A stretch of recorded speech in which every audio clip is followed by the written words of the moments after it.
తప్పు చేసిన వాళ్లను టీడీపీ సహించడం లేదు. వారి పార్టీలో ఎంత కీలకమైన వ్యక్తులైనా సరే సత్యవేడు ఎమ్మెల్యే వ్యక్తిగత వివాహేతర సంబంధంతో రచ్చకెక్కితే సస్పెండ్ చేశారు.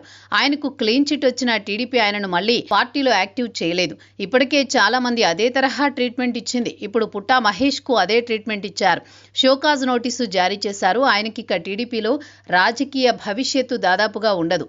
కానీ వైసీపీలో ఎంత పెద్ద తప్పు చేస్తే అంత పెద్ద లీడర్ అవుతారన్నట్లుంది పరిస్థితి. టీడీపీలో ఆవిర్భావం నుంచే క్రమశిక్షణకు మారుపేరుగా నిలిచింది.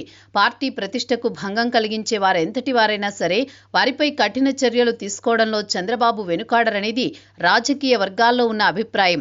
ఇటీవలే సత్యవేడు ఎమ్మెల్యే కోట్నేటి ఆదిమూలం ఉదంతమే దీనికి నిదర్శనం. వ్యక్తిగత ఆరోపణలు వచ్చిన వెంటనే అని రుజువు కాకముందే ఆయన పార్టీ నుంచి సస్పెండ్ చేయడం ద్వారా క్యాడర్కు ప్రజలకు ఒక బలమైన సందేశాన్ని పంపారు. క్లీన్ చిట్ వచ్చినా సరే నైతిక విలువలు దృష్టి ఆయనను తిరిగి యాక్టివ్ చేయకపోయినా ఆ పార్టీ అనుసరిస్తోన్న జీరో టాలరెన్స్ పాలసీ సూచిస్తోంది. తాజాగా పుట్టా మహేష్ యాదవ్ విషయంలోనూ టీడీపీ ఇదే తరహాలో స్పందించింది. ఆయనపై వచ్చిన ఆరోపణల నేపథ్యంలో వెంటనే షోకాజ్ నోటీసులు జారీ చేయడంతో పార్టీలో కలకలం రేగింది.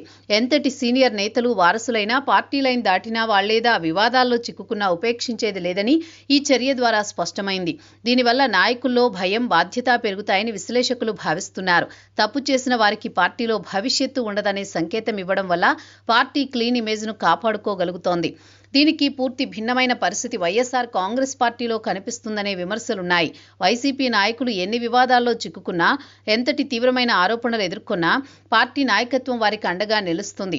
గతంలో అనేక మంది మంత్రులు, ఎమ్మెల్యేలపై భూకబ్జాలు, దౌర్జన్యాలు, వ్యక్తిగత ఆరోపణలు వచ్చినా జగన్ రెడ్డి వారిపై కఠిన చర్యలు తీసుకున్న దాఖలాలు తక్కువ. పైగా అలాంటి నాయకులకు పదోన్నతులు కల్పించడం లేదా పార్టీలో కీలక బాధ్యతలు అప్పగించడం చర్చనీయాంశంగా మారింది.